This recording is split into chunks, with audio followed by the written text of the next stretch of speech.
హైడ్రా అనే పేరుతో ఇవాళ కాంగ్రెస్ ప్రభుత్వం రేవంత్ రెడ్డి గారి ప్రభుత్వం చేసింది ఏంటంటే ఇక్కడ గతంలో ఈ యొక్క మాణిక్యం గారని ఒక టీఆర్ఎస్ పార్టీ మా సీనియర్ నాయకుడు ఇక్కడ బాగా ఆర్గనైజ్ చేస్తున్నాడు అని చెప్పేసి అది దృష్టిలో పెట్టుకుని గతంలో ఇక్కడ 6 నెలల క్రితం మా యొక్క హరీష్ రావు గారు వచ్చి ఈ ఏరియా ప్రాంతాలకు ఎవరికి అన్యాయం జరిగింది అండగా ఉంటాం. మీరు స్థానిక సీనియర్ నాయకుడు ఇది మా పట్టా ల్యాండ్ అని చెప్తున్నా కూడా మరి దాన్ని పట్టించుకోకుండా వచ్చి గూలగొట్టినందుకు బీఆర్ఎస్ పార్టీ తరఫున మరి ఇవాళ మా నాయకులం అందరం ఇవాళ మా ఎక్స్ కార్పొరేటర్ అంజయ్య గారు, మా ఎక్స్ జెడ్పీటీసీ మా బాలరెడ్డి గారు, మరి వారితో పాటు శ్రీనివాస్ రెడ్డి గారు, కుమార్ గౌడ్ గారు, నరసింహ గారు, వెంకటరెడ్డి గారు, మరి మా ఎక్స్ సర్పంచ్ రాజన్న, యూనస్ భాయ్, బిజ్లీరాజ్ గారు, మా పరమేశ్ అన్న, మరి అందరూ ఇక్కడ విచ్చేసిన నాయకులం అందరం కూడా ఒకటే. ఇలాంటి కక్ష సాధింపు చర్యలు తీసుకోవాలి. మరి బీఆర్ఎస్ పార్టీ కావచ్చు, బీజేపీ పార్టీ కావచ్చు, ఇంకో పార్టీ వాళ్ళకి ఏదున్నా కూడా వారి వచ్చి ఇల్లు కూలగొడతాము. ఇప్పటికే అమీన్పూర్ ప్రాంతంలో రియల్ ఎస్టేట్ ఎంత హైక్లు ఉంటేనో హైడ్రా వచ్చి నుంచి అంత డౌన్ అయింది.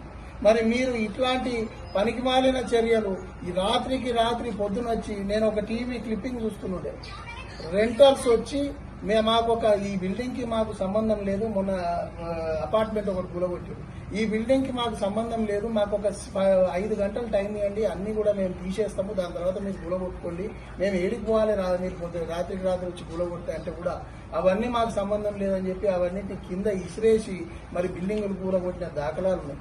మరి మీరు అబ్జర్వ్ చేస్తే మా మాణిక్యం గారు బీఆర్ఎస్ పార్టీ నాయకుడు 148/A అనే సర్వే నంబర్ లో మొత్తం మీద 4 ఎకరాలు ఉన్నాయి ఐలాపూర్ ప్రాంతంలో. ఇది మొత్తం కూడా పట్టా ల్యాండ్. ఈ పట్టా 4 ఎకరాల్లో మరి మా మాణిక్యం గారికి 36 గుంటలు, ఇది భూభారతిలో 36 గుంటలు పట్టా అని చెప్పి క్లియర్ గా ఉన్నది.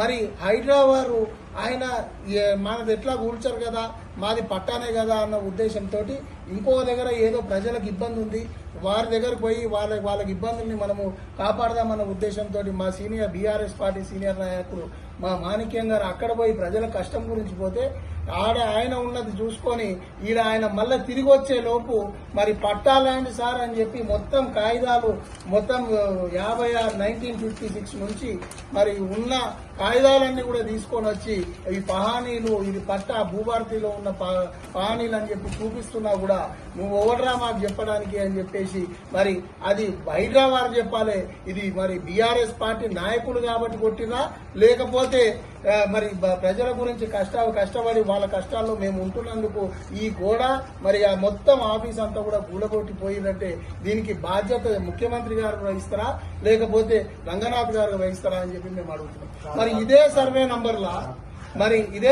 నంబర్లా ఆ పక్కకున్నవి కూడా ఇదే సర్వే నంబర్. మరి ఆ రేకులన్నీ కూడా ఇళ్ళన్నీ ఎందుకు ముట్టుకోలేదు?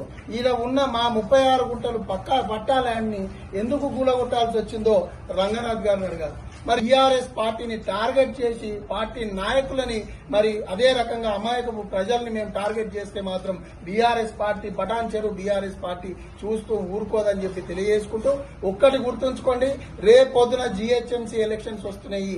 మీరు ఇదే ప్రవర్తన గనక అయితే మిమ్మల్ని గల్లీలకు కూడా ప్రజలు గల్లా పట్టుకొని కొట్టే రోజు వస్తుంది. ఈ పట్టా కూడా ఏంటంటే ఎవరైతే కొత్త ధరణి ఏదైతే ఉందో రాత్రి ఏదైతే ఇంతకు ముందు ఉందో టీఆర్ఎస్ ప్రభుత్వం తీసేసి భూభారతి అనేది క్లియర్ గా రేవంత్ రెడ్డిని పెట్టింది. రేవంత్ రెడ్డి పెట్టిన భూమి నిబంధనల ప్రకారం ఇచ్చిన పట్టా పాస్బుక్ ఇది. ఈ పాస్బుక్ ఉండగా ఎవరైనా కూలగొడతారా? మేము ఇంకా వివిధ కబ్జాల గురించి పోతలేము. మా పార్టీకి సంబంధించింది పట్టా భూమిలో మా కార్యకర్త కట్టుకుంటే కూలగొడతా ఉన్నారు. పట్టా భూములలో కూడా కూలగొడతా ఉన్నారంటే ఇది టీఆర్ఎస్ పార్టీని డ్యామేజ్ కార్యకర్తలని గుర్తించి కూలగొడుతున్నారు, భయభ్రాంతులను చేయాలని కూలగొడుతున్నారని మా అభిప్రాయం.